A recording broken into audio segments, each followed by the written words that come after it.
Okej, nu ska vi byta språk till engelska. We will now switch to English because our next guest is Simone Osborn from Bristol in UK. And Simone has been writing a report about how Bristol can tackle the challenge of peak oil. And it's a report that I hope will inspire politicians in Sweden to order a similar report, because it's very interesting. It not only targets the transport sector, but also a couple of other areas which will be greatly affected by peak oil, food, for example, and healthcare and such. But please, Nicole, Simone, sorry. We had Nicole Foss here yesterday. That's why I'm a bit confused. It's that French influence. Yeah, please. Yeah. Well, thank you very much for inviting me, and thank you all for being able to speak English, since my Swedish is not good. It's an honour to come and speak. Bristol wants to be a green capital, and so I spoke to people that I was coming to Stockholm, and Stockholm has been voted as a green capital, and so people were sort of impressed. So thank you very much. I'm the author of the Bristol Peak Oil report. I'm also a freelance consultant, and I work for various organisations dealing with resource depletion and climate change. So it's my background. You haven't got a handout of the slide deck or anything, because it's really just for something for you to look at other than me. It doesn't have text on it. But there are notes about some organisations you can pick up. I'll be referring to some organisations, and if you want to know who they are, there's a printout, and then there's also the report. You can take a copy away. So here we go. I thought we'd start with why Bristol decided to commission a peak oil report. What was it about Bristol? So in essence, the important thing is that this was a bottom-up kind of push. It wasn't something that the government came up with. It was something, there were some concerned citizens who became aware of the issue, of reading, work like from people like Kjell and Colin Campbell and so on. Shell, I should say. They started asking questions at city meetings about peak oil and how the city was going to deal with it. And this sort of continued, and eventually some notice was taken. So I don't know if any of you have been to Bristol or whether you know it at all, but it's kind of a quirky place. In many ways, it's just like an usual UK city. It's got sort of, it had an industrial heritage which has declined, and now it's all about financial services and insurance and some high tech and so on industries. But there's also a very strong kind of alternative culture. I don't know if it's because of, the cider in the area or something, but it seems to breed an alternative culture that also has quite a strong green kind of element. So we have the headquarters in Bristol of the Soil Association, which some of you may know. It's very big in organic food. We also have Sustrans, which is a national cycling organisation. And we have the Centre for Sustainable Energy and the Federation of City Farms. And we've also got a strong creative kind of industry at base with the BBC Natural History Department is in Bristol, and Aardman Animations, if any of you know Wallace and Gromit, that's in Bristol too. So we've also got 2 universities, and there's a festival of ideas, and I'm not trying to do a tourist thing here, but just to give you an idea that there's a strong community of people that like this kind of stuff. And of course there's Banksy, that he comes from Bristol. So it's not surprising then that in 2007 Bristol became the first city to join the growing transition movement. And I don't know how many of you are aware of transition, but it's a movement that's come from the UK, and it's a grassroots response to climate change and peak oil. It pulls those things together, and a guy called Rob Hopkins founded it. And it's a sort of community response to this, and what can we do to mitigate, make that crash map that was drawn so beautifully on the slide before. And the Transition Bristol group held a big event in Bristol in November 2007, and that gave some real momentum to these questions about peak oil that had been going on, and really got to the point where the city sort of had to think, well, yeah, okay, we need to look at this and what we're going to do about it. So they got a guy that's called Daniel Lurch, who's from the US. He's the author of a book called Post-Carbon Cities. He was invited to come and speak to the council, and he must have spoken very well, because they then, with a group called the Green Capital Momentum Group, which is a group of business and public sector organisations, decided to pull together a peak oil task force. And that's where this thing began.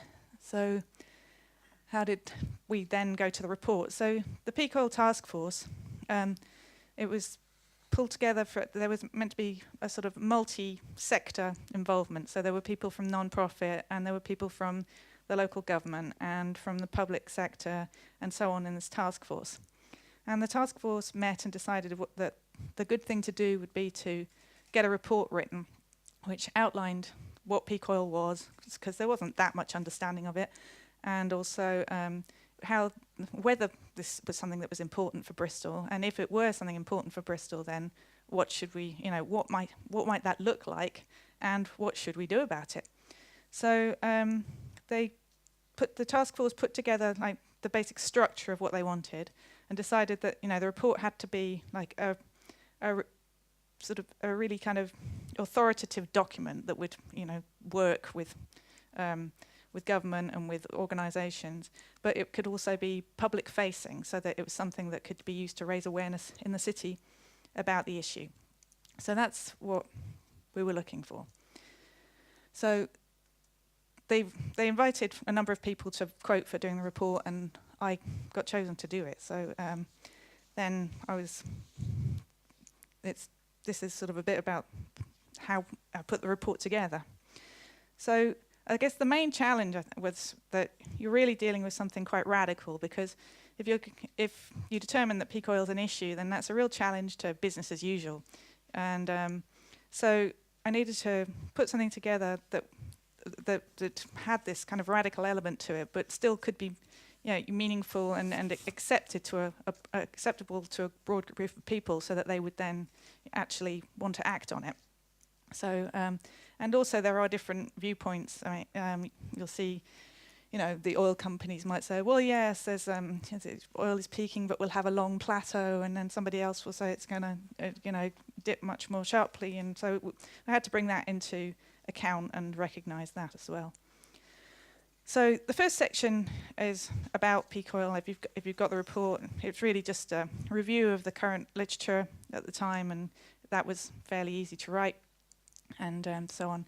The second was then taking peak oil, well, because in the first part we determined that it was an issue for Bristol, and then looking at key sectors of the economy and thinking, well, how's it going to affect us? So in order to determine how it was going to affect us, you had to think, well, what is peak oil going to look like? And you're looking into the future, and so we thought the best thing to do was to look, well, what's happened in the past when there's been an oil shock? And there had, of course, been a very recent oil shock in 2008 with this huge price increase. So we thought, well, what's likely to happen is you're going to have volatile pricing, high, and then the economy hits a thing and it goes to do it, and so this kind of thing. And that is very wrecking to the economy, has a very sort of knock-on effect into the economy. And you may also have oil outages, that, when you can't get oil, and they could be for all sorts of reasons. It could be because there's industrial action, because people are complaining because the tax is too high, and they won't move the oil around, which happened to us. Or you could have it because there's a geopolitical reason, which, at the moment is very easy to imagine. So that's what we decided to use as what this was going to look like.